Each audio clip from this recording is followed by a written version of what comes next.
quando a gente fez a mentira do Nelson Rodrigues, a gente usou, sei lá, mais de 100 sandálias havaianas, sabe? Aquele chinelo de dedo tipo havaiana.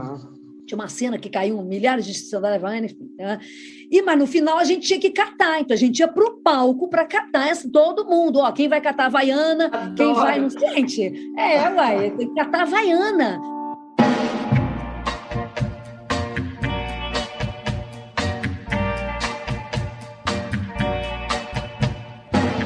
Olá, você está ouvindo Por Trás da Cena, o podcast da Flutua Produções sobre processos criativos no teatro. Eu sou Maíra Lur e hoje eu estou aqui com ela, Inês Viana, e ele, Francis Wilker, para conversar sobre direção teatral, que é um tema sobre o qual a gente tem paixão. Inês Viana é atriz há 35 anos e diretora teatral há 12. Também atua como professora e dramaturga, tem bacharelado em artes cênicas e pós-graduação em direção teatral pela Faculdade CAU, Rio de Janeiro. Em 2010, fundou, junto com 9 atrizes e atores, a CIA Omondé, que já tem 8 peças montadas, entre elas Mata Teu Pai, de Grace Passot, Alto de João da Cruz e as Conchambranças de Quaderna, de Ariano Suassuna, A Mentira, de Nelson Rodrigues, Infância, Tiros e Plumas e Os Mamutes, de Jô Bilac, Nem Mesmo Todo o Oceano, de Alcione Araújo, e Os Inadequados, criação coletiva a partir de cartas de reclamação de condomínio. Foi indicada 3 vezes ao Prêmio Shell, 2 ao APTR, 2 vezes ao Questão de Crítica, uma ao APCA e uma ao Prêmio de Humor. Ganhou 2 prêmios Contigo de melhor direção por As Conchambranças de Quaderna, Prêmio Fita de melhor direção por Os Mamutes, Prêmio Questão de Crítica de melhor elenco por Krum e Prêmio Qualidade Brasil de melhor atriz por A Mulher que Escreveu a Bíblia. Bem-vinda, Inês, é uma honra ter você aqui. Muito obrigada. Para mim que é uma honra, né, receber esse convite aí de vocês e, sobretudo, estar na parceria também do Francis, viu, que eu sou muito fã. Então, eu estou um pouco até nervosa aqui. Olha só. Juro. Nervosa estou eu com vocês dois aqui. Muito legal. Muita responsabilidade. Vamos lá. Francis Wilker é artista da cena, pesquisador, curador e professor no curso de teatro do Instituto de Cultura e Arte da Universidade Federal do Ceará. É um dos fundadores do grupo brasiliense Teatro do Concreto, onde encenou Diário do Maldito, 2006, Entre Partidas, 2010, Festa de Inauguração, 2019, Se Eu Falo É Porque Você Está Aí, 2020, entre outros. Como curador, colaborou com a MIT-BR, Plataforma de Internacionalização das Artes Cênicas Brasileiras, que integra a MIT-SP, os festivais Cena Contemporânea, Distrito Federal, FIAC Bahia, Festival Nordestino de Teatro de Guaramiranga, Ceará, doutor e mestre em Artes Cênicas pela Escola de Comunicação e Artes da Universidade de São Paulo, coordena o projeto de pesquisa Horizontes da Encenação, Percursos Pedagógicos e Processos Criativos. É autor do livro Encenação no Espaço Urbano, editora Horizonte, 2018, e tem artigos publicados em sites e revistas dedicados ao pensamento sobre o teatro brasileiro contemporâneo. É isso aí, bem-vindo, Francis. Obrigado, Maíra. Super feliz de estar aqui com você, com a Inês, que eu também admiro muito. Estou assim, me sentindo privilegiado de estar aqui com 2 mulheres de teatro, né, tão fortes e tão inspiradoras. Eu pude ver a Inês em cena, fazendo A Mulher que Escreveu a Bíblia, aqui em Fortaleza, quando ela veio numa circulação. Temos muitos amigos também em comum. E aí fiquei muito feliz quando a Inês foi ver uma peça minha no Rio, de janeiro, que o Concreto fez uma temporada com Entre Partidas, que era a peça aí com o ônibus e tal. E a Inês foi ver, foi muito bacana ter essa honra de ter ela também vendo uma peça minha. E a peça é maravilhosa, maravilhosa. Fiquei com pena de ter visto só uma vez, queria ter visto mais. Obrigado. Essas peças que a gente tem que ver mais de uma vez, né? Não, certamente, era um passeio, né, pelo bairro de Botafogo, do Rio de Janeiro. Então, você entrava num ônibus, depois você até saía, ia para uma praça, ia para uma casa. Era impressionante, muito bacana, assim. Eu fiquei muito animada e muito instigada também, sabe? Também foi uma peça que me inspirou em muitos pensamentos, muito bom. Que legal. Você fez em Curitiba também, né, Francis? Fiz, a gente fez uma circulação bem bacana, assim, no tempo que o Brasil era outro. E Maíra, acho que tem uma coisa também que me toca e me inspira muito na Inês, é de vê-la como uma artista que tem um posicionamento público, político tão forte, tão contundente. E eu acho que isso para mim tem muito valor, assim, a postura como artista e como cidadã. Então é uma mulher que eu acho que para nós da área teatral também ela simboliza muita coisa. Lindo, lindo. Obrigada. Que bom, que belo começo. A gente vem recebendo vários artistas aqui, conversando, trocando ideia.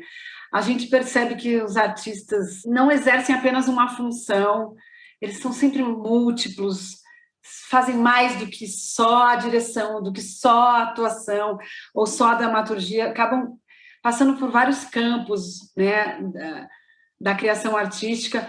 Mas esse episódio, ele assim, tem como tema a direção teatral. E eu queria saber de vocês como vocês enxergam esse papel da direção hoje, assim, nos processos de criação contemporâneos. Assim, qual é o valor, a importância, a necessidade desse contorno da direção? Como que vocês veem isso? Eu tenho muito mais perguntas do que respostas, né? A gente sempre, porque é uma investigação constante, são muitas descobertas, mas o que eu posso dizer, assim, desde que eu me tornei diretora, né? Desde que eu comecei a pensar por esse lado também, né? Não só como atriz, mas também como diretora, é aceitar colaborações, né? Aceitar as outras colaborações de criadoras e criadores também da cena, né? Como iluminação, como autorias, e não só a presença das atrizes, dos atores, né, em cena, mas também pensar como todas essas colaborações constituem, contribuem para você criar uma obra, né? Eu fico pensando nisso, e a minha trajetória, ela é assim, de muitas transformações, desde sempre. Desde quando eu comecei como atriz, e aí eu fui passando por várias fases também, até chegar a essa peça que o Francis, inclusive, mencionou aqui, A Mulher que Escreveu a Bíblia, que foi um solo que eu fiz em 2007, e, ao mesmo tempo, eu também comecei a dar aula na CAU e comecei a fazer as minhas direções de final de curso da CAU. E mais ou menos 2 anos depois, eu comecei em 2007, 2009, eu recebi uma proposta para fazer uma direção profissional. Foi aí que eu virei profissionalmente, vamos dizer assim, uma diretora e tal, e ao mesmo tempo já veio junto a companhia, né? Que fizemos agora em 2020, 10 anos. E esse processo foi se dando também, eu também fui aprendendo junto com todas as pessoas que começaram a colaborar, né? E aí eu fui entendendo que a direção, ela parte muito desse princípio de você abrir para colaborações mesmo, né? De você, são várias investigações juntos, né? É um processo criativo múltiplo, digamos assim, né? É esse constante inventar novos modos não só de vida, mas novos modos de olhar, né? de descobertas de linguagem. Aí vem uma série de coisas que a gente vai falar ao longo aqui, acredito eu. Sim, sim, sim. Francis. Eu acho que primeiro é bem importante eu falar, por exemplo, hoje eu estou tendo um privilégio porque eu estou do lado, né, aqui virtualmente, mas estou do lado de 2 diretoras também, né, 2 mulheres que dirigem. E isso já é um primeiro ponto que eu acho que é importante da gente falar, porque a historiografia da encenação, ela é sobretudo masculina. Ela é uma história masculina e branca. Então, estar com vocês, o próprio programa aqui já desestabiliza o lugar de pensar a direção, de pensar a encenação. Isso é muito importante. A Letícia Andrade, que é professora da Federal de Ouro Preto, tem se dedicado a cartografar, digamos assim, com um grupo de Facebook, dedicou aí uma parte do doutorado dela a isso, diretoras e encenadoras brasileiras, né? O que eu achei uma contribuição muito importante assim para o nosso teatro. Então, acho que a primeira coisa é essa, sabe, Maíra? Eu acho que uma iniciativa como essa de vocês já ajuda a escrever outras histórias sobre a direção e a encenação teatral, ao trazer mulheres para falarem, como eu vi que a Quitéria Kelly passou por aqui também, né? E outros profissionais. Então, muito importante, eu agradeço também essa empreitada. Só vou fazer um parênteses. Estou em contato com a Letícia sempre, porque estou assim, iniciando uma pesquisa de mestrado sobre as mulheres diretoras, sobre procedimentos e relatos de experiência, assim, no lugar da prática, assim, de um cruzamento prático-teórico. Foi muito legal você ter trazido o nome dela, porque ela é bem importante nesse panorama, né? Ai, que bacana! Super incentivo, assim, que você realmente possa desenvolver essa pesquisa, faz falta. A Bárbara Tavares, que é professora da Federal de Palmas, do curso de teatro, ela também fez um doutorado pensando processos de direção e o ensino da direção teatral no contexto aí das graduações em teatro, e ela se debruçou sobre o trabalho também de encenadoras, né, entrevistas, né, é muito bonita também a pesquisa, e eu tive a oportunidade de escrever com a Bárbara um artigo que chama Rastros, e que vai falar de direção, de como que o nosso corpo, né, e as nossas questões estão presentes na cena, na resultante cênica, mesmo a gente não estando lá fisicamente, né? E aí, para falar dessa função, eu tenho estado muito em crise para pensar a direção no século XXI. Eu acho que a gente precisa redimensionar muitas coisas. Se a gente pega o início, né, da encenação, né, como essa historiografia europeia e tudo, né? Eu acho que hoje a gente está num momento assim de cada vez mais de crise dessa função, e aí eu concordo muito com a Inês desse lugar da encenação como um lugar também de abertura de caminho. Eu gosto de pensar talvez essa figura do encenador como um agenciador, filosoficamente falando, um mediador, talvez, aí, das contribuições de diferentes criadores, de diferentes pessoas. Ou talvez a gente pudesse pensar também nessa função como uma espécie de alguém que cuida da encruzilhada, porque a encruzilhada ela gera mundo, né? E ela cruza muita coisa, ela é um lugar de movimento, de passagem, de encontro. E talvez eu tenho pensado agora aqui conversando com vocês que isso poderia fazer sentido, alguém que cuida da encruzilhada, para que esses movimentos possam encontrar espaço, para que as diferentes vozes ali possam flutuar na composição de uma vida, de um micromundo que vai ser essa obra, que vai ser essa encenação.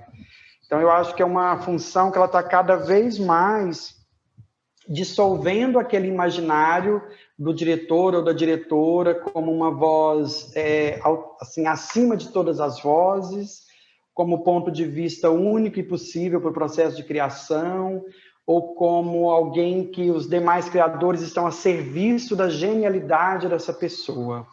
E acho que eu gosto de pensar a função como alguém que senta na roda, né, tem o exercício aí do olhar de fora, porque é da função, não é porque é mais ou menos importante, né, não é sobre autoridade, é sobre função. Embora tenha um texto do Márcio Abreu que eu gosto muito, que ele fala que ele gosta de ser um diretor que tem um olhar de fora e que está lá no olhar de dentro também, né? E acho que isso combina muito com a Inês, porque a Inês é uma atriz também extraordinária, então, diferente da minha prática, a Inês, ela carrega esse trânsito, né, de quem está em cena, é um corpo que está em cena, muitas vezes, talhado pelo ofício, e é um corpo também que transita para o lado de cá e está vendo a cena, né? Está dando retornos, está dando proposições. Mas tem me interessado pensar esse lugar, sabe? E talvez como um lugar de provocação também a direção, mais do que oferecer respostas, indicações de marcas. É alguém que provoca, né, acontecimentos e a possibilidade dessa troca, desse diálogo. E é claro, assim, eu venho de uma linhagem de pensar processos criativos ou de direção que é muito influenciada pelo processo colaborativo de criação, né? Então, para mim, essa é uma busca. Eu acho que tudo tem se redimensionado muito. Agora mesmo, durante a pandemia, os processos de criação se alteraram também bastante, mas eu tenho tentado pensar o ofício da direção nesse ponto de vista, assim, sabe? Nossa, muito bonito que você falou aqui do alguém que cuida dessa encruzilhada, gente. Isso é lindo fantástico. isso. Isso como imagem, eu acho que traduz exatamente essa função, sabe? E isso que você está falando da provocação, né, que também se junta com esses estímulos, né, que é essa quase uma psicologia da situação, né? Quase uma psicologia do momento ali, como é que fala isso? Para você trazer para a cena, que não seria nem só provocação, né? Mas assim, essa função de estimular, né? De proposições, né? Que você pode também provocar nesse sentido. E nesse sentido também que eu gosto de dizer que estou de dentro, como o Márcio falou isso, sim, que é maravilhoso esse texto dele, e que ele diz por que também você está de dentro e de fora, porque é o que eu também gostaria de receber como estímulo, né? Eu também, se tivesse ali, às vezes estou, né? Às vezes não, mas às vezes sim, e aí eu gostaria também, né? Que tipo de provocação, no caso, eu gostaria de receber. Manter vivo, né? Manter aceso as forças todas, né? Para que nada se acomode tanto, né? Na criação. Entender também um pouco os humores, né? Mas entender esses humores em função do próprio tema ou do próprio trabalho que está se construindo ali também, né? Sim, de você estar ali um pouco reverberando assim esse lugar também, porque às vezes é muito, mesmo em conjunto, mesmo que isso que a gente senta na roda, né, e cada vez mais a gente deságue assim para as contribuições que são essenciais e definitivas, e eu também concordo totalmente com o Francis, como não vejo mais esse lugar da direção nem como imposição e nem como uma palavra final, digamos assim. Eu acho que não existe mais isso, né, ou pelo menos está se encaminhando muito para isso, mas às vezes também de você criar situações favoráveis para o trabalho acontecer, né? De você também estar ali, e às vezes essas criações é que eu acho um pouco solitárias nesse sentido, né? Porque as pessoas também têm uma confiança, né? Têm uma segurança no que está acontecendo ali, assim, né? Então, mas você estava falando, só para retomar um pouquinho o que o Francis estava falando, dessa questão das diretoras, né? Que pensando. É muito importante esses encontros, né? Também me sinto muito privilegiada de estar aqui por conta do convite, mas pensar assim, né? Essas e diretoras tão inspiradoras. Você falou da Quitéria eu tinha notado aqui, eu botei uma cola. Nossa, aqui de diretoras também, né? Que tem os diretores e tem as diretoras, como a Grace passou, evidentemente, a Yara de Novaes, a Quitéria Kelly, a Miuá e a Nagizawa, a Maria Thaís, a Denise Stutz, a Cristina Moura, são pessoas que também são diretoras que inspiram, e entre outras. Esse mapeamento eu acho fundamental.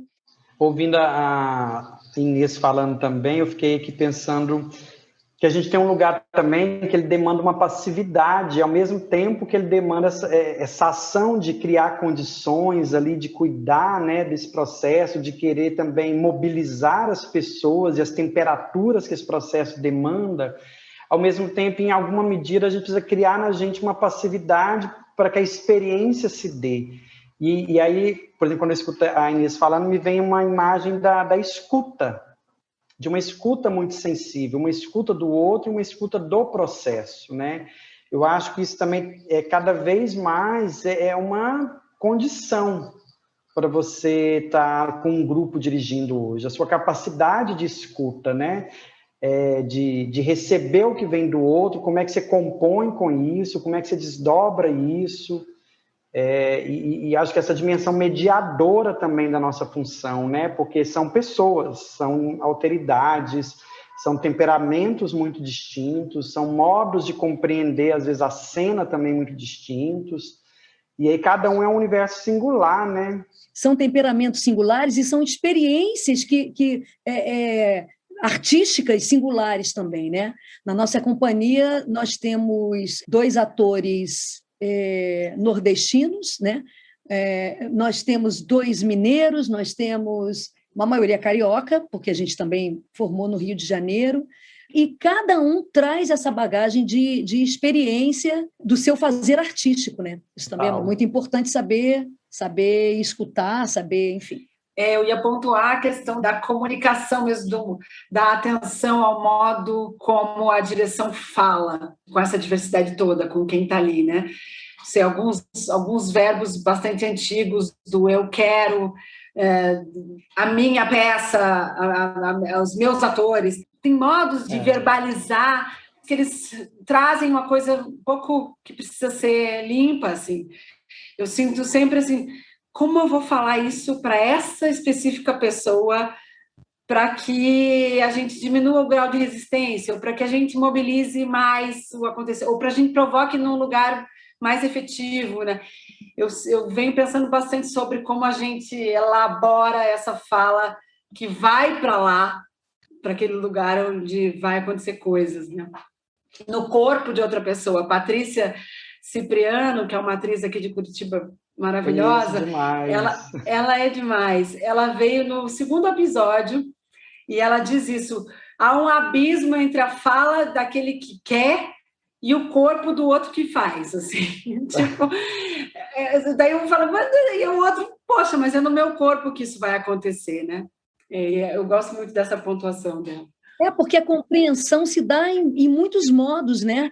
Às vezes você não está sabendo se expressar nessa condução aí, né? nessa proposição, enfim, e chega de diferentes formas também, né? Para cada um. Acho que tem esse exercício muito... Por isso que eu falo assim, dessa porosidade, né? Eu acho que, em alguma medida, a gente fica ali como um sismógrafo também na sala de ensaio, tentando registrar um pouco as intensidades e o modo de operar de cada performance, de cada atriz, de cada ator. E eu já vivi muitas situações, assim, que às vezes eu dou uma devolutiva, sei lá, trazendo imagens. Para um ator funciona muito, para outro isso é nada. Ele não escuta, isso para ele não entra, é como se ele falasse outro idioma. Então, para mim é um exercício constante também encontrar o vocabulário que chega, né, que faz sentido para cada pessoa que está ali trabalhando. E uma coisa também que você me fez pensar, Maíra, que acho que ao mesmo tempo que a gente está muito preocupado em pensar qual o vocabulário, como abordar, como não ser autoritário, né, como não ser castrador do potencial criativo do outro, e ao mesmo tempo como não se omitir da função da direção, que em última instância é o seu ponto de vista também, né? E existe um pacto ali com você, né? Um grupo de atores e atrizes, eles confiam também no seu ponto de vista, né? Quando eles estão com você num processo. E aí também para não cair num lugar onde você não se coloque e você fique meio à deriva, né? E o seu ponto de vista é importante, né? É uma inscrição importante naquele processo e as pessoas contam com ela também, né? E as pessoas também contam com as suas escolhas, né? Essas escolhas também, que eu mesmo dividida, mas é uma responsabilidade também ali, né? Que você está emanando para essas pessoas que, assim, olha, daquele jeito ali, eu acho que a gente vai para um caminho onde está, né, tá todo mundo mais do que isso que você estava falando da escuta de um e da não do outro, como isso chega para como você consegue, e às vezes como você se fazer também ser, ao mesmo tempo, democrático, evidentemente, mas ser, né, propositivo e sem ser... porque isso também pode tolir, né? Pode deixar a pessoa completamente paralisada, né? É reconhecer a função, né? Reconhecer a função. E a Inês elencou de um jeito aí muito bacana, né? Eu acho que ela vai no desafio, o desafio está aí, né? E você sabe que, para mim, assim, quando eu me vi no meio desse grupo, dessa companhia que se formou através de uma peça, nós fizemos uma peça que era para ficar 2 dias em cartaz, As Conchambranças de Quaderna, que às vezes o nome é complicado mesmo, conchambrança é quase um trava-língua, né, Maíra, que significa armada, confusão, né, uma junção de pessoas ali e tal. Então, aí o grupo se formou logo depois, numa segunda temporada, quer dizer, era para ficar 2 dias e a gente foi convidado para fazer uma temporada, e aí daí surgiu a vontade de continuar, e estamos até hoje, né? Só tivemos um ator que saiu da companhia e seguimos aí todos com 8 atrizes e atores. Mas aí eu também me vi, essa função ela não começa, né? Em 2010, eu não só representava, mas eu também fazia uso do que eu via nas outras direções, né? Do que eu vivi com diretoras e diretores também. Então, você começa a criar a sua tentativa de alguma linguagem, né? Porque a gente ainda está, né? A linguagem ela é infinita, você continua a busca disso aí, enfim. Mas a gente vai nascendo junto, né? Então, assim, não é os primeiros trabalhos, eu acho que tem muito isso aí que o Francis está falando, de não, eu quero assim, peraí, gente, não é para lá, não sei, né? Você vai e aí depois você vai abrindo e vendo que não, isso não resulta assim. Se você não mudar a sua forma de ver e de escutar e de propor, você não consegue com que esse grupo seja que tenha diversas personalidades, porque é isso que é bacana também, né? Desse coletivo, assim, de você ter diversas personalidades que formamos uma unidade grupal, digamos assim, mas por conta de cada um ali ter a sua criatividade, mas você vai formando, eu me sinto assim um pouco ainda estudando com eles, sabe? Assim, a gente está há 10 anos e eu me sinto ainda em formação dessa, não só... Sempre atenta, né? É tão constante esse processo de coletivo que a gente tem que estar sempre atento a essa não dissolução das funções ou das personalidades ou dos desejos, né? Que acaba que isso pode se dissolver e as pessoas desaparecerem numa criação muito coletiva, mas sim estar sempre atenta a cada função, ou a cada espaço, ou a cada pessoa. É um jogo bem de manter-se atenta, eu sinto. Exatamente, Maíra. E as inspirações vão mudando também, né? Você vai conhecendo novas pessoas que vão surgindo, e mesmo quem já surgiu vem com novas proposições. Quer dizer, você vai é esse rio caudaloso mesmo, gente. É muito lindo pensar sobre isso, falar sobre isso. E essa é uma oportunidade, né, que a gente estava falando no começo, Maíra, que essa pandemia, infelizmente, né? Mas essa oportunidade que a gente tem de repensar muitas coisas, né? Eu estava falando, Francis, para a Maíra, que nós não conseguimos, né? Eu, enquanto lá da Companhia Mondé, não conseguimos criar muitas coisas. A gente tem conversado muito, a gente tem feito poucas coisas, a gente está até em cartaz agora com a peça por conta do edital da Aldir Blanc, né? Que a gente tinha estreado ano passado, comemorando os 10 anos de companhia, que tinha uma carreira presencial, e como todo mundo, paramos. Mas eu não consegui, engraçado, eu comecei a querer observar, sabe? A querer parar mesmo, de fato, mas para dar essa observada, estou fazendo muito curso com... Né, o Márcio Abreu mesmo, sei lá, já estou no 4º módulo com ele, aí entrou o Luiz Felipe Reis, aí o Diogo Liberano, e eu estou seguindo com eles, assim, também, sabe, de estar, assim, atenta aos sinais, vamos dizer, né? E acho que cada artista está respondendo de uma maneira diferente ao que a gente está vivendo, Sim. né? Eu acho que tem gente que precisa, às vezes, sentar e sentir, respirar, observar, escutar o que está acontecendo. Tem gente que olha para o terror e desesperadamente quer criar algo, né? Então, acho que são muitos modos de responder artisticamente a nossa percepção e sensibilidade ao momento tão terrível que a gente está vivendo, né? Acho que tem esse elemento aí também. Sim. E tem essa coisa também que, no meu caso, né, eu fui um pouco mais para a escrita também, então eu estou terminando um texto que já tinha um começo, que os meninos a gente já tinha visto, e aí agora eu estou dando encaminhamento, então, você vai de alguma forma, mas mudou. Para mim, de fato, muda o Muda modo. muito. Muda muito. O Diogo Liberano pontuou aqui também, nesse podcast, que esses são os movimentos possíveis do teatro. E que é isso, o teatro segue vivo nesses movimentos de escrita, de cursos, de outras coisas que estão acontecendo, de publicações, de falas, e nesse campo que a gente está conseguindo se manter no diálogo sobre o teatro. E me faz pensar também que é um modo de cultivar a criação como um modo de existência mesmo, sabe? Eu acho que para quem é artista, criar é uma maneira de estar vivo, né? E não criar, não colocar essa potência que é uma potência de vida, enquanto o planeta e o Brasil está abraçado pela morte, pelo horror. Eu acho que criar é uma pulsão de vida, é uma resistência, é um enfrentamento, né? E cada um está encontrando maneiras, e às vezes o silêncio é uma resposta ao que a gente está vivendo também. A pausa também. A pausa. E, por outro lado, assim, na minha experiência pessoal, assim, eu estou tendo que dar aula online, aula de direção, inclusive, é um desafio imenso, uma coisa, eu me sinto jogando muitas vezes futebol no elevador. As tuas imagens são maravilhosas para ver isso. Assim, incrível. E aí, assim, eu vivo numa crise, assim, entre esperança e frustração, porque com o Concreto a gente criou 4 trabalhos, né, nesse período entre ano passado e o início desse ano. E eu sinto que eu estou aprendendo coisas novas, que também vão alargando o meu repertório, né, como diretor.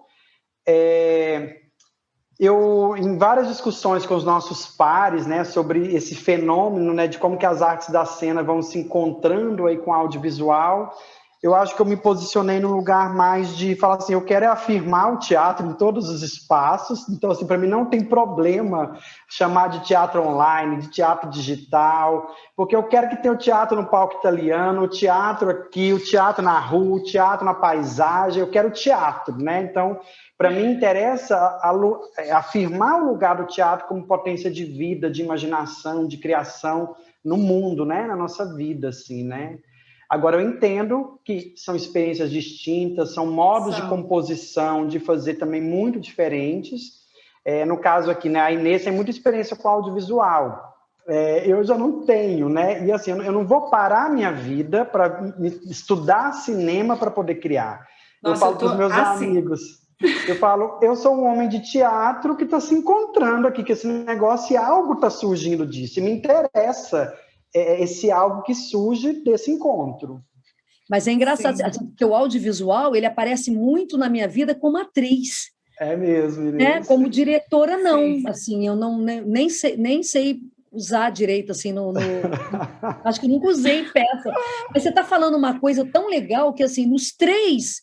Né? Citei aqui os meninos que eu estou fazendo lá os cursos e tal, e os 3 estão se questionando sobre o real, né? sobre esse encontro, o que é esse real, né? O que é o real no teatro, né? Que muda completamente assim, né? Que muda essa configuração, que a gente inventa uma nova realidade, né? Que chamamos de real, mas que não é o dia a dia, que não é a vida da gente como a gente conhece, né? Uma transformação para esse real. Todos eles questionaram essa coisa. E também, França está me falando uma coisa dessa, que a gente rompeu um pouco essa barreira, né? Primeiro houve até quase uma negação. Não é teatro, não, isso não pode, nada mais pode ser teatro se não tiver. E eu vi uma peça, posso dizer que eu vi uma peça, talvez o Francis deve ter visto também, Maíra, que chamava Quando Alguém Diz que Isso Não é Teatro, Uma Estrela Se Apaga. Do grupo mexicano. Mexicano Lázaro, esqueci o sobrenome dele agora. Eu também não lembro. Teve no Cena Contemporânea. Isso, teve lá na Cena Contemporânea em Brasília, que a gente viu online. E ele diz, é sobre isso, assim, como é que eu posso dizer, quem sou eu, gente, para dizer que isso é ou não é teatro, né? Quem sou eu para dizer por que a gente se acostumou? E tudo o que a gente está usando agora, tudo já estava, porque a gente só ia para o espaço físico, né? E a gente descobriu também novas formas. Eu me emociono profundamente em muitos trabalhos que eu tenho visto no online, né? Que me chega. Isso aí é teatro, né? Só que de maneiras, claro, que a gente está descobrindo aqui, que a gente está inventando a nossa sobrevivência também, né? E não é só sobrevivência, eu acho que é isso que o Franz definiu muito bem, né? Para a gente se sentir vivo. Eu me emociono muito pela paixão. Eu escuto você falar, Inês, e sinto paixão assim no que você fala, assim, nas tuas palavras, assim. E eu sinto que esses movimentos de criação no online, eles têm uma espécie disso que você falou, da nossa existência, de criação, de paixão, de vamos lá, de vamos, e isso me emociona, assim, o quanto as pessoas não se deixam parar, apesar não podemos mesmo. Apesar de muita coisa, né? E eu acho o teatro muito, muito poroso ao mesmo tempo, né? Porque novos acontecimentos surgem, novas tecnologias são desenvolvidas, e o teatro conversa com as coisas, e parece que foi assim ao longo de sempre, né, da história, né? O teleteatro, o grande teatro tupi, nos primeiros anos da televisão no Brasil, aí não era teatro? O povo adaptando os clássicos da dramaturgia, né, para a TV e chamava de grande teatro tupi. O rádio era teatro... quase sem corte, né? Era direto, era quase sem corte. Era uma coisa louca. Você lê o livro da Fernanda Montenegro, o pessoal assim, fazia teatro, temporada, ensaiava o que seria o trabalho lá para o Grande Teatro Tupi, era segunda-feira à noite, tipo 10 da noite. Ela falava até, ela dizia, gente, eu não sei como é que eu não morri fazendo isso, né? Porque praticamente não dormia, viajava de trem, né, para São Paulo, de São Paulo para o Rio, acho que ela fazia o TBC, aí vinha para o Rio, ensaiava de manhã, gravava à tarde, voltava para fazer peça, porque era de terça a domingo, 2 sessões na quinta, 2 sessões no sábado. Realmente, claro que era teatro, claro que é, né? Aí o radioteatro também, né? Quantas peças radiofônicas você tem? Se você olha para a Alemanha, né? Para outros países da Europa, a importância do radioteatro. Beckett fez muito radioteatro, fez muito teatro, radioteatro, né? Que chama. E aí eu acho que agora temos internet. Né? A internet teatro. O que nós vamos criar com isso? O que nós vamos fazer com isso? Olha, eu me aproximei de desvendar um pouquinho do que seria o audiovisual experimental, né? Não vai ser cinema, não vai ser teatro, sei lá, mas assim, eu me aproximei dessa investigação da imagem, de como pode acontecer aqui, mas bastante no campo do gravado e projetado, não do ao vivo, mas eu acho muito legal as pessoas que também se investem no acontecimento ao vivo, trazendo essa configuração do teatro, né, do que está acontecendo agora. A Nadinha dirigiu o Penélope, a Nádia Naira dirigiu o Penélope com o Pablito e a Oyara. Nesse lugar do ao vivo, foi tão legal ver eles assim, modificando aquilo e ficando cada vez mais interessante. Eu vi 3 vezes. Eu tive uma experiência dessa no começo do ano, né? Acho que foi junho, talvez, maio, junho, com o Mata Teu Pai, da Grace Passou, que a gente tem essa peça presencial, e eu dirigi a Débora Lam para fazer na nossa casa. Né? Na nossa casa, a gente fez para o Sesc Online, né? O Sesc em Casa. E aí a gente teve... Quando terminou, nós 2 desabamos, porque assim, era ao vivo, não era um plano sequência, a gente fez em 40 minutos um plano sequência, onde Adoro. A gente durante 15 dias a gente ensaiou com câmera, ensaiamos com tudo, e quando chegou no dia, que a equipe do Sesc vai, né, tal, nossa, da casa, e aí a gente fez esse plano. Quando acabou, a gente desabou, porque é uma sensação, assim, foi muito, muito importante ter feito, né, essa coisa do se sentir vivo e de estar fazendo, e de... Foi uma catarse para a gente, assim, tá disponível ainda para quem quiser ir o Sesc que bacana. em casa. Que legal, e é outra completamente diferente a outra obra. É o mesmo texto da Grace, sendo que a mesma atriz, o mesmo texto, só que feito. E daí a gente vai fazer, e daí quer fazer bem, plano sequência, quer fazer um negócio que já tá a gente nem sabe, né, gente? Quer trabalho. Olha, eu já estou brincando com drone, já estou assim... Adoro. Adoro! O que eu acho que o cuidado importante, aí eu concordo com aquele pesquisador argentino, que é o Jorge Dubat, né, que ele vai trabalhar com a ideia de convívio e tecnovívio. Né? E para ele o teatro, né, é uma arte do convívio, né, e demanda esse encontro físico, presencial, e o tecnovívio é isso que a gente está vivendo aqui agora, com as telas, né? Agora, eu não vejo as coisas assim, e aí eu gosto das falas atuais dele nesse sentido, assim, o perigo é colocar num lugar assim, uma é melhor do que a outra, ou mais evoluída que a outra. E para mim não é sobre isso. Elas são diferentes e elas podem coexistir. Eu não duvido que daqui a pouco, quando o mundo voltar minimamente, a gente poder estar num espaço, né, junto, que a gente tenha peças, sei lá, pode ser que a peça da Maíra daqui a uns dias você tenha um capítulo dela que é um jogo virtual e um momento que seja presencial, né? Então, eu acho que muitos dos procedimentos e dispositivos, né, de constituição de linguagem poética que estão sendo experimentados, eles podem ter desdobramentos mesmo quando a gente voltar para o presencial, porque o convívio, o encontro, ele consegue contemplar isso aqui também.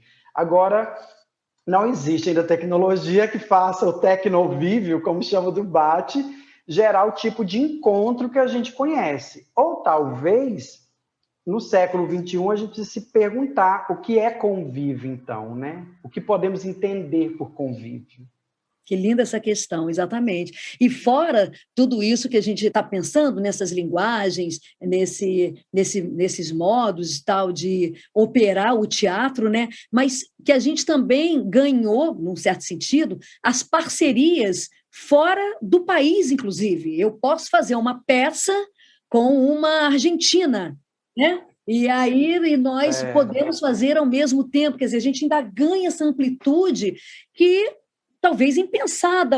Claro que muita gente já estava fazendo, mas né, não era o natural você ver assim, não, então vamos fazer uma peça que até tem festivais, você né, tem uma pessoa lendo lá, ou manda um vídeo gravado e tal, mas a gente pode fazer isso assim, eu posso contracenar com uma pessoa em um outro país, né, pensando em experiências diferentes também nesse sentido, né, nesse campo. E acho que é bem isso, né, Inês? Assim, a relação arte e tecnologia ela não é uma novidade, ela é até velha, inclusive.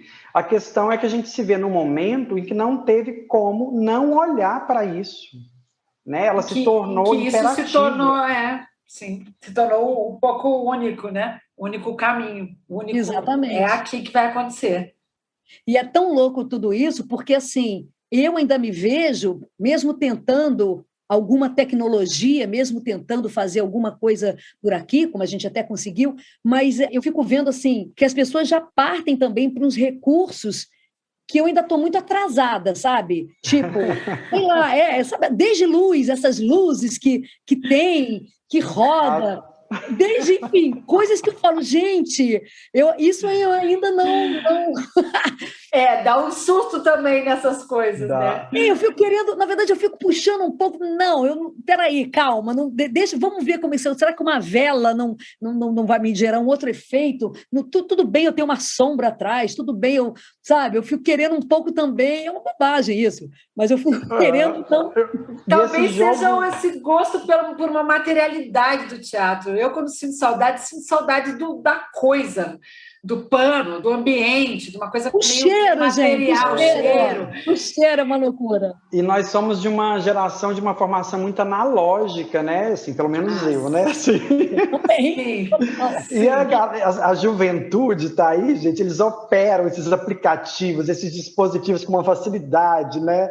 E para mim, eu me sinto correndo atrás. Né, gente?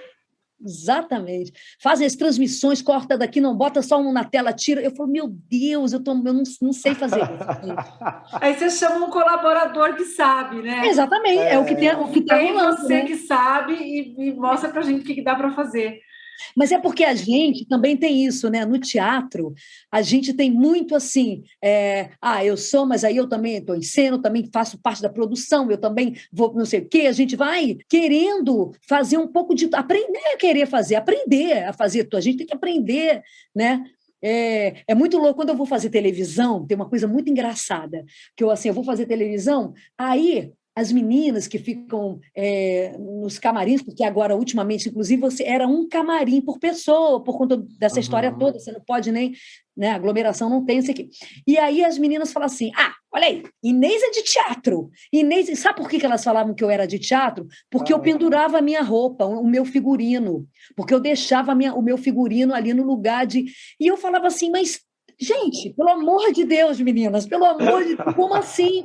Então, é muito engraçado, assim, esses termos, né? Porque a gente... É isso mesmo, e a gente faz. E depois da peça, a gente tinha quando a gente fez A Mentira, do Nelson Rodrigues, a gente usou, sei lá, mais de 100 sandálias havaianas, sabe? Aquele chinelo de dedo, tipo havaiana. Tinha uma cena que caiu milhares de sandálias havaianas. Né? Mas no final a gente tinha que catar. Então a gente ia para o palco para catar todo mundo. Quem vai catar havaiana, quem vai não sei o que. Gente, tem que catar havaiana. Não tem, não. Sair, vou embora, já vou... Cadê o glamour, né? Então tem um pouco assim que é isso. Obrigada, é isso aí, né? Que bom, que bom que temos essa formação, né? Que bom. É um artesanato, né? É bonito, é artesanal nosso ofício, né? Ele tem uma coisa, é um cultivo de planta ali, né? Muito. Exatamente. Vai subindo. É isso. Eu vou aqui aproveitar esse momento de tecnologia, baixa tecnologia, artesanal e cibernético para a gente fazer o nosso quadro Em Terra de WhatsApp. Ligação é prova de amor. Alô? Adorei esse título. É maravilhoso. Porque ninguém liga para ninguém mais. Não existe mais isso. Então, assim, a gente queria causar um pouquinho esse frisson da ligação, que é uma coisa um pouco antiga, já que a gente está falando dessa relação aí. E hoje a gente combinou. Conta aí, Inês, para quem que a gente vai ligar? Então, hoje é aniversário do ator extraordinário chamado Rodrigo Bolzan, um ator essencialmente de teatro, né? Meu parceiro em 2 trabalhos que eu amo, que é o Krum e A Última Peça. Um ele fazia meu amante, outro ele fazia meu filho. E Francis também conhece. Admiro muito o trabalho do Rodrigo, é um ator, nossa... É indescritível, né? Tem cenas que... Eu tenho memórias dele que eu falo, nossa... É demais o que ele faz. E não só em cena, viu, gente? Porque ele cuida da coxia. Por exemplo, eu sou míope, né? E às vezes, quando eu faço peça sem lente, sem óculos, eu realmente não enxergo nada. E às vezes tinha no Krum, por exemplo, tinha uma cena que era BO, a gente entrava, quando acendia, estava todo mundo já no palco. Se o Rodrigo não me pegasse pela mão, não me levasse, então ele era meu guia, né? Mesmo assim, ele foi meu guia, vai todo dia, a marca já virava marca, ele me pegava, peraí, com medo de pisar, ele, vem, e me puxando, e me botava no lugar, acendia a luz, estava ali como se sempre estivesse. Então, eu acho que a gente pode ligar para ele, hoje é aniversário dele, né, gente? Não sei se ele vai atender, como que ele está. Talvez ele atenda justamente por isso, porque no aniversário tem ligação, né? Vamos lá, vamos ver se ele vai atender. Vocês estão conseguindo ouvir aí? Sim, está chamando.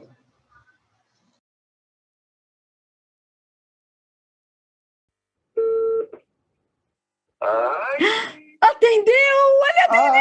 Olha só! Você está ao vivo, é um podcast, você está ao vivo, tá? Não tem nada. Tipo, o Francis viu que a Maíra Lour... Eu ia produzir ruídos tão loucos agora. Não, mas... Produza! Pode produzir. Você está ouvindo o povo aqui, né? Estamos fazendo esse podcast. E aí, a Maíra tem esse quadro que... Como é que é o nome, Maíra? Repete aí, que é tão bacana esse quadro. Chama Em Terra de WhatsApp, Ligação é Prova de Amor. Olha isso. Que amor. De começo. em terra de WhatsApp, ligação é prova de amor. E aí, assim, a gente tinha que escolher uma pessoa. Eu falei, gente, hoje é o dia do aniversário do ator extraordinário Rodrigo Bolzan. Foi uma festa aqui, já estamos cantando parabéns para você. Rodrigo, não sei se você está conseguindo me ouvir. Parabéns, muito axé aí, um novo ciclo lindo para você. E que orgulho ter você no nosso teatro brasileiro, um ator tão fantástico e tão maravilhoso aí, que brilha muito. Meu amor, que delícia receber isso hoje. Você está falando de onde, meu bem? Eu estou falando de Montevidéu, eu estou em Montevidéu. E eu estou em Fortaleza. Francis está em Fortaleza. Eu estou em Curitiba. E Maíra está em Curitiba. Ai, doutora. A gente te ama muito. Agora tem a pergunta, né, Maíra? A pergunta é muito simples, como é que você está? Como é que a pergunta é muito simples, a resposta não sabemos. Que isso, gente. Bom, é muito difícil. Tô num buraco, né, gente? Um buraco muito profundo. Mas hoje é meu aniversário e, enfim, a gente é muito sortudo, né? A gente tem um negócio, além do privilégio, sorte, amizade, amor, né? Muitos de nós aqui, não sei, eu sei que é difícil falar, porque a gente tá comendo osso, assim, mas tá muito bem, assim, super bem. Hoje eu podia ir ao mar, né, 6 da manhã. Eu vi a sua foto, a coisa mais linda, gente. Ele postou no Instagram, a coisa mais linda, ele no mar. Então, e você é muito cercado de amor. Puxa, muito. Muito. Você é muito amado. Muito. Fudido, sem dinheiro, fudido. Ai, eu vou começar a chorar. Vou começar a chorar aqui, gente. Porque tá foda mesmo. Tá foda. Gente, e Curitiba tá triste, gente. Nossa, Curitiba tá triste. Bom, não só. Pois é. Então, eu conversei ontem com as pessoas daí, com Nádia, Giovana. Sim. Enfim, gente, a gente tem que remar junto, é isso, né? Como disse a Grace lá no começo da quarentena. Temos que remar, né? Temos que remar, não tem outra saída, não. Temos que remar. Não tem outra saída. Exatamente. Vambora. Cada um, é isso aí. 2022, gente. Lula 2022, pelo amor. Uhul! Mas é isso. Ai, querido, que bom ouvir você. Que bom. Parabéns. Apareceu quando vocês... E eu adorei o nome do programa, porque quando tocou o telefone, eu olhei e estava escrito Inesiana celular. Eu pensei, fiquei até com medo. Eu até falei, não, é meu aniversário. Mas eu falei, por que a Inês está me ligando no celular? Mas exatamente por isso que Maíra falou, ninguém mais liga para o celular da outra pessoa, né? Mandaria mensagem, mas né, a gente não liga mais. Mas eu entendi porque você ficou com medo, mas está tudo bem. Ela não veio aqui me trazer nada, né, hoje. Porque eu falei, se ela estiver no Rio, ela vai vir me trazer alguma Com coisa. certeza. No meu aniversário, gente, de máscara, ele me levou um açaí, que eu também estourei no meu aniversário, na quarentena, Bolzan. Me interfonou, e quando eu vi, eu falei, não acredito! E me levou um açaí de máscara. Exatamente. Na varanda, com distanciamento, na minha varanda, comemos o nosso açaí. Hã? Esqueci o mês agora. Agosto. Foi em agosto. Ainda estávamos nessa loucura. E esse ano pode preparar o açaí para agosto de novo, que ainda vamos continuar, né, gente? Não tem... ainda não vamos aí, não. Então... Eu acho que o bome do açaí já vai... a porta amarela, a saída da porta amarela, Sim. vai ter uma lojinha. Total. E eu vou te trazer daqui de Montevidéu, então, um doce de leite. Quando eu chegar, dulce de leite. La pataia. Que coisa boa. Tem que ser grande, tá? A embalagem. La pataia, o melhor do dulce de leite. Vou te levar um, pode deixar. Meu presente de aniversário. Ai, amores, adorei falar com vocês. Também. Um beijo, Rodrigo. Tudo de bom. Tem um dia lindo aí de aniversário. Isso aí, curta seu dia. Um beijão. Obrigado. Beijo, amor. Para nós, saúde. Saúde. Vacina. Vacina, Francis, vacina, Maíra, vacina, Curitiba, vacina. Vacina para nós, vacina. Isso aí. Um beijo, meu amor. Beijo, tchau, tchau. Ai, que delícia! Gente, que delícia! Que lindo! Especial, né? Ai, que lindo, que gente. delícia. Ele é muito extraordinário, muito amado, que bom. O que ele pontua do privilégio, eu acho que tem um ponto forte aí, né? De sermos artistas, assim. Em algum lugar tem uma outro lampejo, uma outra luz aí, e eu acho isso um grande privilégio. Hoje eu falei para o Gilmar, a hora que eu entrei aqui, falei, o dia está pesado, as coisas estão muito pesadas, eu acordei super tensa, mas eu vou botar um sorrisão na cara e vou receber as pessoas super bem, não se preocupe. E é sobre isso também, né? Sobre a gente também doar um espaço respirável, assim, né? E trocar ideias. A gente tem que ser responsável por dar o quentinho no coração para os amigos, para as amigas, sabe, né? A gente que tem que passar, como a gente tem certeza, ele deve estar emocionado agora, assim, da gente ter ligado, lembrado, e cada um falou. Então, esse quentinho no coração que a gente vai passando de pessoa em pessoa, né? Quem mandou um beijo para vocês dois e estava aqui me cutucando, dizendo, não esquece, fala ao vivo, fala no ar. É Pablito Cucas. Pablito, beijão. Pablito! Lindo! O Pablito é o meu amigo que me traz um açaí, no caso ele me traz vinho. Mas...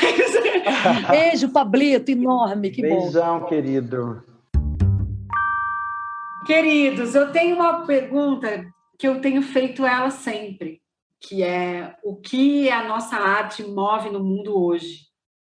Bom, além dela nos mover, né? Além dela nos mover, ontem que eu cheguei aqui, e aí eu fui direto, estava começando a aula do Diogo, e aí ele tinha dado um livro, aquele livro para a gente ler do Foucault, das Heterotopias, né? Que é um livro de, acho que 69, 70, sei lá. E é isso, né? Construir essas heterotopias, que é um outro lugar possível, né? Que são nichos, assim, possíveis, por isso que ela não é uma utopia, né? Ela é possível. O teatro traz muito isso para a gente, né? Esse lugar de um novo real, novas realidades, né? Novos pensamentos. Então, que a gente tenha, né? Que essa arte... não sei nem se eu estou respondendo a sua pergunta, não. Na verdade, estou pensando, você me jogou isso, estou pensando um pouco aqui assim, da gente ela serve para isso. Exato, assim, da gente ter esses lugares assim, não só o teatro, mas essas ilhas, por exemplo, as crianças quando brincam com o lençol na cama dos pais, é uma heterotopia, né? Esses outros lugares possíveis de imaginar, de uma outra realidade, né? Mas é isso, né? Nos mover também, né, Maíra? Nos acrescentar sempre algo, né? A gente não está aqui à toa. Ai, que pergunta difícil, hein, Maíra? Um perguntão. Eu vou pedir licença para ler um texto curtinho que eu escrevi ontem para um projeto aqui de Fortaleza, mas que eu acho que ele diz muito de como eu estou pensando a sua questão, né? Essa questão aí cabeluda que você traz.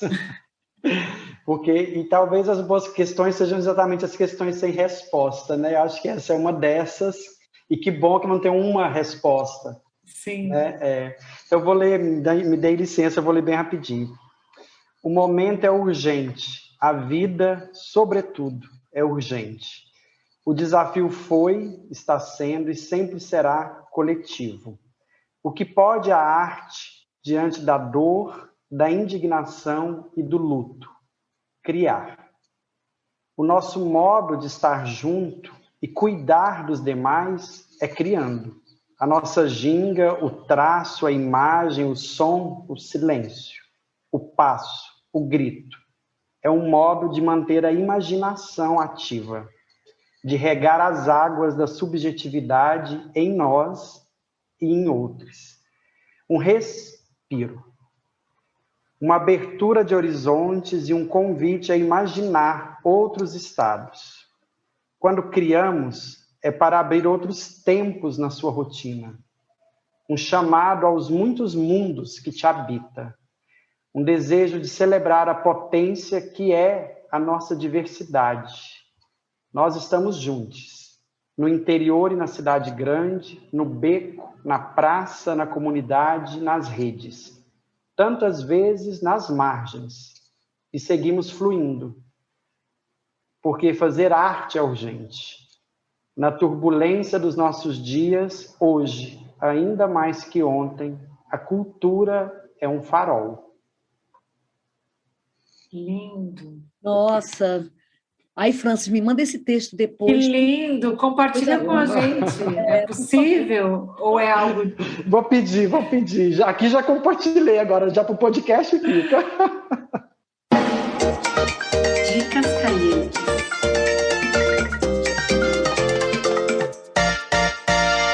Posso dar algumas dicas? Pode. Posso?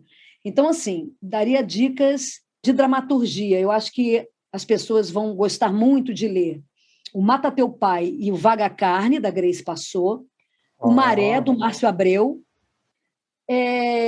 um romance, eu indicaria O Marrom e Amarelo, do Paulo Scott, e também o Livro do Avesso, O Pensamento de Edith, da Elisa Lucinda, que é um romance, né? Olha que legal, que normalmente, né, Elisa lança poema, né? Poemas e poesia. Esse é um romance incrível, lindo de morrer. Eu queria indicar aqui um espetáculo, mas eu não sei se ele está disponível. Eu vou falar assim mesmo. Mas fala assim mesmo. Mas, enfim, de repente, alguma plataforma aí pode aparecer, que é o Evangelho segundo Jesus, Rainha do Céu, da Renata Carvalho, com a Renata Carvalho. Né? Ele teve na MIT São Paulo 2020, pode ser que esteja em algum vídeo. Todos os vídeos do YouTube que a pessoa puder olhar, da Rita Von Hunt, da Helena Vieira, também eu indicaria. Uau, gente, o que eu vou falar depois da Inês, gente, porque ela está fazendo... Imagina, Francis, tá. A música, assim, também, Ouçam as Bahias e a Cozinha Mineira, é um grupo que eu acho sensacional. E se tem mais alguma coisa... então, do Sesc, né? Tem o nosso Mata Teu Pai, que a gente fez lá, com a Débora Lan, no Sesc em Casa, ainda está online, assim como o Só, que é um solo da Denise Stutz, e o Mascarado, que é um solo da Cristina Moura, que são assim, Uau. De dança. Esses dois são de dança, o Só e o Mascarado. E o Alto de João da Cruz, que está acontecendo no canal da Companhia Omondé, também até o final do mês, né? Que é um tema atualíssimo, um homem que vende sua alma ao diabo em troca de poder. Então, fica a dica. Dicas calientíssimas. Nossa, dicas e se a gente não encontra o espetáculo, a gente sabe do artista, a gente sabe da artista, a gente vai na companhia. A navegação é livre. Bom, eu concordo com todas as dicas da Inês, que eu achei maravilhosas, uma curadoria de primeiríssima qualidade. Amei, Francis. Eu vou indicar algumas poucas coisas, né? Eu estou lendo um livro que eu estou muito feliz, chamado O Corpo Encantado das Ruas, do Luiz Antônio Simas. Vou ler um trechinho para vocês. Precisamos morar na encruzilhada da alteridade como um mecanismo de compreensão e vivência compartilhada de mundo.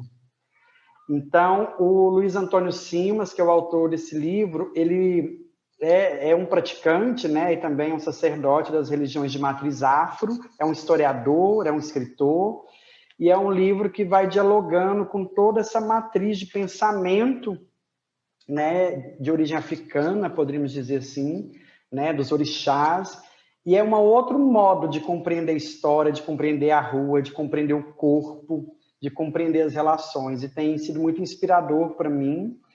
Vou indicar aí, eu acho que esse momento me aproximou também muito de outras cosmogonias, de outras maneiras de se pensar mundo, de se pensar corpo, de se pensar ser com outros, né, e outras. E aí as leituras do Ailton Krenak, assim, tem também me cuidado muito, me feito pensar muito, né, A Vida Não é Útil, o Para Adiar o Fim do Mundo, né? São dois livros aí também que me cativaram bastante. O Amanhã Não Está à Venda, também dele. O Amanhã Não Está à Venda. Essas leituras têm mexido muito comigo. E aí eu sugeriria, assim, observa as plantas ao seu redor, como elas se transformam, apesar de parecer que elas estão sempre ali paradas, elas estão sempre em transformação, sempre em movimento. E não deixem de olhar o céu, porque a gente precisa engolir horizonte para seguir. Adorei suas dicas, Francis. Adorei. Lindo. Muito, muito sutil e impactante, sabe? A gente vai conversando e vai causando um grande impacto. Será que a gente falou de direção teatral? Não falou, eu pensei nisso agora. Você estava falando e eu falei, gente, a gente não falou numa perspectiva, mas em outras. Posso falar? Eu acho que a gente não só falou, como a gente fez uma direção teatral aqui. A gente fez uma obra aqui, hoje. Ai, fez mesmo, Inês. Não é? Eu sinto falta do diálogo entre diretoras e diretores, assim. Também. É um diálogo que pode acontecer mais, assim, né? Mesmo. Então, assim, eu acho que só a gente estar conversando aqui já é um movimento de diretoras e diretores conversando. Escapa um pouquinho da solidão do ofício da direção, né? Exatamente. A gente começou falando bastante disso, depois a gente divagou, mas eu acredito que tenha sido uma ótima conversa. E o bom é isso, né? Esse é o encontro, né? De fato, o encontro é imprevisível. O encontro é imprevisível. Tem um texto do Fiadeiro que é bem bonito, né? Chama O Encontro é uma Ferida. É lindo. É sobre isso, né? Sobre deixar acontecer. Então, eu agradeço muito, assim, de coração quentinho, Inês Viana, sua presença aqui, incrível, suas palavras apaixonadas, assim, estou assim, bem feliz. Francis Wilker, sempre, adoro ouvir você falar. Estava com saudades, estava assim, querendo muito que acontecesse. Obrigado a você, hein, Maíra? Muito obrigado pelo convite. Eu acho que também tem uma produção aqui de vida, de pensamento, de imaginação, né, que fica. Eu já penso, né, nessa série de podcasts, pode ser material didático, pode ser tanta coisa. Então, obrigado a você e a equipe aí pelo projeto, pelo encontro, por me dar esse presente no meio desse isolamento social, que é também poder estar, né, com você e estar com a Inês, conhecer um pouquinho mais da história da Inês, que eu admiro tanto, conhecer o que você está fazendo também, né, Maíra, e os movimentos que você está gerando. Então, obrigado, muito, muito obrigado, e para que os caminhos se abram para todos nós, né? Ai, tomara. E eu digo só isso também, gente. Muito obrigada. Eu queria ser aluna sua, Francis. Quem paga ainda, né? Estou falando sério, queria muito. E, Maíra, você é incrível, me emocionou várias vezes. Eu achei lindo também esse encontro. Eu estava bem nervosa também de, né, falar assim, porque eu acho que eu nunca tinha conversado com vocês assim, né? A gente nunca tinha trocado, né? Então, a gente... Muito, muito, muito obrigada por essa oportunidade, por vocês terem pensado no meu nome. Fiquei muito feliz mesmo, de verdade. Obrigada. E fiquei pensando que falar de vida é falar de direção teatral completamente. Completamente. O podcast Por Trás da Cena é uma iniciativa da Flutua Produções e é realizado com recursos do Programa de Apoio e Incentivo à Cultura, Fundação Cultural de Curitiba, da Prefeitura Municipal de Curitiba e do Ministério do Turismo, através da Lei Aldir Blanc. Apresento a vocês a equipe que está por trás de tudo isso. O nosso produtor e idealizador Gilmar Kaminski, na edição de som, vinhetas e palpites, Álvaro Antônio, comunicação da Plateia, Comunicação e Arte e projeto gráfico de Camila Villanova e Victor Uchoa. No próximo episódio eu converso com Kátia Faísco, diretamente de Portugal, e com Vinícius Souza. É uma mágicazinha que dramaturgos e dramaturgas têm na mão, né? Assim, a possibilidade de escrever alguma coisa e ali poder ir para o impossível. Isso é muito sedutor, né? Muito mágico, assim. E daí deixa de ser um problema delas ou deles, né? Se virem com isso. Vai para o mundo. Vocês que lutem, né? Espero vocês lá. Beijo. Fui.